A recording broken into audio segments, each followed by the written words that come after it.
సిద్దిపేటలో అక్రమ కడ్డాలంట. అక్రమ కడ్డాలకు అడ్డాగా సిద్దిపేట. ఓవైపు అక్రమ కడ్డాలు, మరోవైపు ట్యాక్స్ ఎగవేత. వివరణ కోరే ప్రయత్నంలో స్పందించిన కమిషనర్.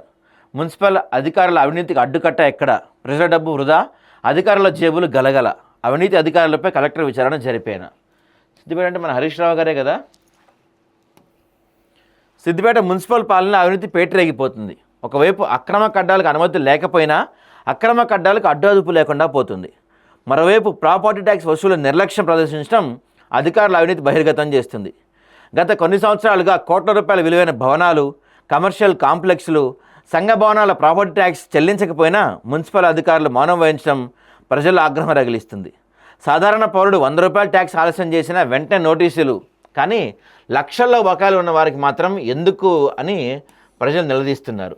మరోవైపు అక్రమ కడ్డాల పెచ్చిమీరుడు సిద్దిపేట అభివృద్ధిని మింగేస్తుంది. ఒక ప్లాన్ పర్మిషన్తో 4-5 అంతస్తులు కట్టినా అధికారులు చూసి శక్తి కోల్పోయి వ్యవహరిస్తున్నారు. నిజమే కదా, మరి ఎందుకు ఇప్పుడు 100 రూపాయలు ట్యాక్స్ కట్టకపోతేనే సామాన్యుల్ని టార్చర్ చేస్తారే, మరి బడా వాళ్ళు లక్షల ట్యాక్స్ ఎగ్గొట్టినా ఎందుకు పట్టించుకోవట్లేదు? అంటే సామాన్యులకో చట్టం, పేదవాళ్ళకో చట్టం ఉందా? రిచ్ వాళ్ళకో చట్టం ఏమైనా అట్లా ఏమైనా రాశారా? కూల్చేత చర్యల బదులు లంచం తీసుకొని కేసులు మూసివేయటమే మున్సిపల్ సిబ్బందికి అలవాటన్న విమర్శలు వస్తున్నాయి. మున్సిపల్ ఖజానా ఖాళీ అవుతుంటే ఎవరికి ప్రయోజనం? ప్రజల చెమటలతో వచ్చిన పనులు ఎక్కడికి పోతున్నాయి? అక్రమ భవనాలకు అనుమతి ఇచ్చేది ఎవరు? సిద్దిపేట మున్సిపల్ పాలన అభివృద్ధి కాదా, లేక అవినీతి వ్యాపారం అని ప్రజలు మండిపడుతున్నారు. ఇంకా కాలయాపన చేస్తే ప్రజలకు ఉపయోగించుకునే పరిస్థితి ఉండదని, ఇప్పటికైనా అధికారులపై కఠిన చర్యలు తీసుకోవాలని స్పష్టం చేస్తున్న ప్రజలు. మున్సిపల్ అధికారులు ఇప్పటికైనా మారి ప్రతిదాన్ని శోధించి విచారణ జరిపిస్తారా, లేక తూతు మంత్రంగా అధికారులు తప్పిదాన్ని కప్పిపుచ్చుతారా?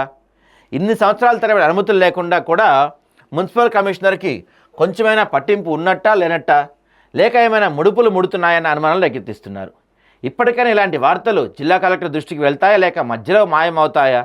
దీనిపై కలెక్టర్ స్పందించి ఏమైనా చర్యలు తీసుకుంటారో లేదో వేచి చూడాల్సిందే. సిద్దిపేట మున్సిపల్ అధికారుల అవినీతిపై మరిన్ని పూర్తి ఆధారాలు త్వరలో మీ ముందుకు తీసుకురాబోతుంది ఆదాబ్ హైదరాబాద్. మా అక్షరం అవినీతిపై అస్త్రం.